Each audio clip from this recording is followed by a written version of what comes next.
Hi, I'm Janine Turner, founder of Constituting America.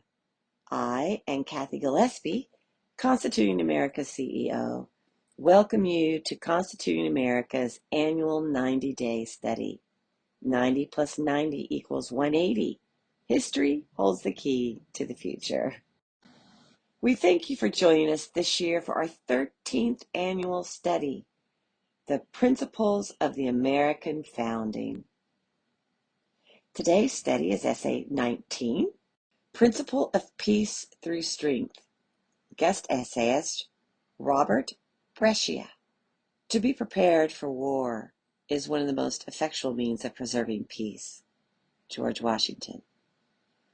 It is a principle incorporated into the settled policy of America that as peace is better than war, war is better than tribute.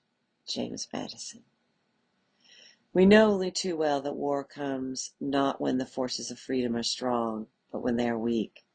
It is then that tyrants are tempted. Ronald Reagan. Peace through strength.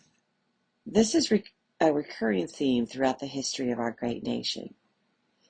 It is as old as ancient civilizations such as China's Sun Tzu, author of The Art of War, and as new as today. I've heard people assert that the United States should only increase its military capabilities if it is attacked somewhere in the world. Others say that we shouldn't augment our defensive or offensive strengths unless we are attacked on our homeland. That's a relatively short-sighted strategy. The world is way too small for that to be effective. While some believe that you should only focus on military strength upon being attacked, either on the world stage or on our own turf, it is too late at that time to assemble and employ a suitable riposte. Into the strategy of peace through strength, it has been supported by several of our founding fathers and our U.S. presidents from 1789 to today. The basic principle of peace through strength is that if the United States builds a military capability so great, with an extraordinary overmatch ratio to potential attackers, that no nation on earth would dare attack us because they know it would bring their swift and complete destruction. By virtue of our peace through strength strategy, peace in our homeland would be achieved and maintained.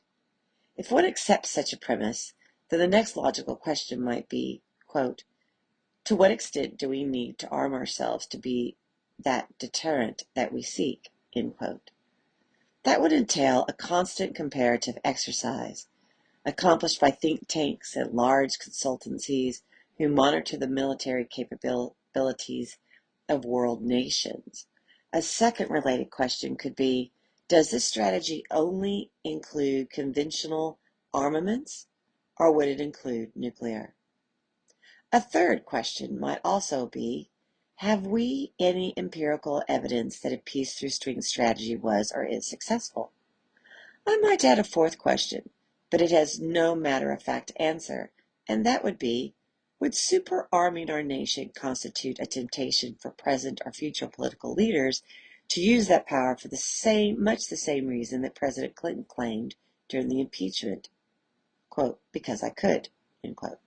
Peace through strength is sometimes confused or interleaved with realpolitik. Realpolitik is the result of a collision between Enlightenment ideas that our fathers espoused and the fast development of nation-states in the second half of the 19th century. On the one hand, we had political leaders who espoused ideologies and liberal-type policies, while on the other hand, countries began the empirical quest for more power and domination, seeking colonies to aggrandize their positions on the world stage. Realpolitik is a result of that strategic conflict, and it is occasionally very tempting to associate peace through strength within it. The next evolution of these ideas extended realpolitik and peace through strength into political realism. This happened when world nations began practicing international relations to try and justify their actions.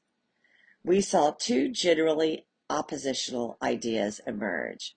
One, policy actions in international relations are primarily concerned with the extension and growth of power. And two, Policy actions in international relations are the manifestation of a desire for national survival.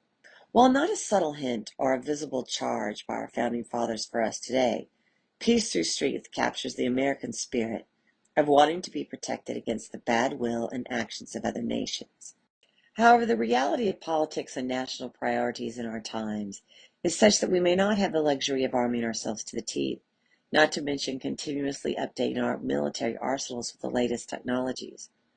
We have non-discretionary social entitlements such as Medicare and Social Security that must be paid up front. We also have a massive national debt that our politicians can't seem to get a hold of. American politicians seem to have difficulty fending off involvement in foreign struggles. Consider President Bush's war raged in Iraq because of his desire to reestablish U.S. world leadership after September 11, 2001. One close advisor revealed that the thinking behind the war was to show, quote, "We are able and willing to strike at someone.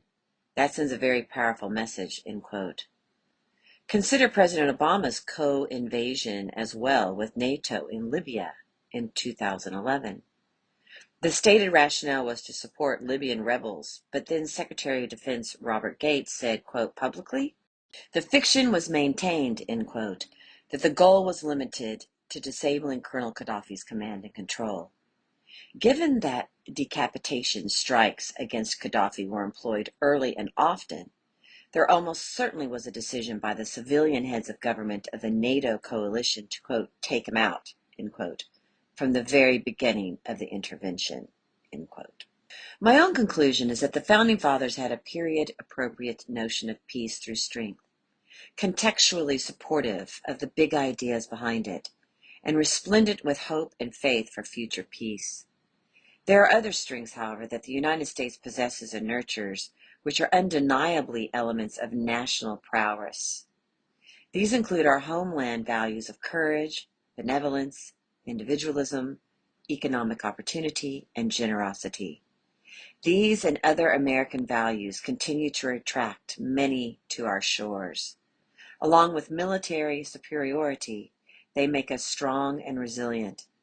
That's a certain broadening of the word strength in the term peace through strength.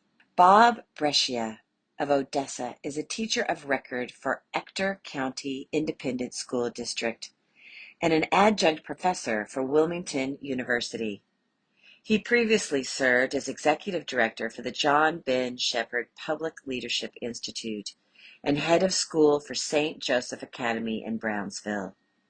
Brescia has 27 years of military service as a highly decorated Airborne Ranger Cavalry Soldier, NCO, and commissioned officer of the United States Army, and serves as a Constituting America board member. We thank you for joining us today for Essay 19.